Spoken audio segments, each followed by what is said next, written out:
So you want to be a pilot. What an amazing idea. I know it can be confusing. I know there's a lot of information and there's a lot of questions that you probably have at this stage about what it takes to either become a pilot for fun or become a pilot to be flying for the airlines in the future. So I created this course just for you. This is a free course. I wanted to share my knowledge. My name is Greg Reverdio and I've been in the flight training industry for almost 20 years now. I went from being a flight student, just like you right now, to being a flight instructor, and finally to be a flight school executive. I've been doing this my whole entire adult life. I have the answers to all the questions that you have. I've seen thousands of students go through this process and asking questions. So here it is, all my knowledge into one location, and hopefully this helps you make decision and fulfill your dream of becoming a pilot. So let me tell you how this course is going to be divided. The first thing that I want to do is I want to tell you about the types of certificates available out there. There's more than one, and people are often confused about what each does and why you need to get that certificate. I'm also going to talk about medical certificates because these are questions that we hear all the time here at Pilot Institute.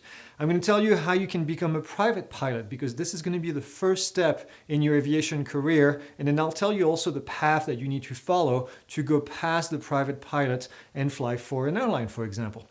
I'm going to give you tips on how to choose a flight school. I have a lot of experience with this because, well, I manage flight schools, 2 big flight training programs, and, well, I know what flight schools try to do to get customers. So I'm going to give you some insider tips right here. I'm also going to explain the difference between Part 61 and Part 141. You may or may not have heard these terms just yet, but I can guarantee at one point you will, and you're going to say, well, what's the difference? So I'll tell you in this course right here. I'm going to give you some tips on how to save money. This is, again, 20 years of experience of seeing people go through flight training, and I'll tell you how you can save money. The next thing that I want to talk about is how quickly you can become a pilot. Again, this is something that I get questions on all the time.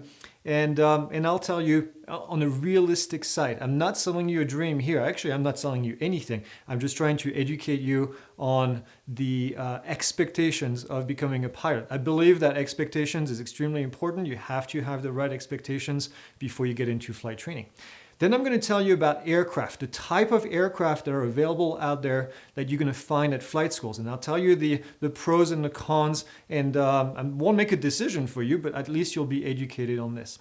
I'm going to talk about the cost of flight training because, well, believe it or not, you probably believe it, this is the reason number one why people stop flying is because of cost. So I'm going to tell you how you can avoid getting into a position where you can't train anymore. I'm going to show you and explain to you how you can fund your flight training, and I'm going to tell you how you can find a flight school near you, and then at the end I'm going to explain how you can get started with all this and go take your first flight. So stay with me for a few hours here. I'm going to go over all these. You can skip through the videos if you want to go to a specific topic, and I hope you enjoy the information, and I'll see you in the course in a few minutes.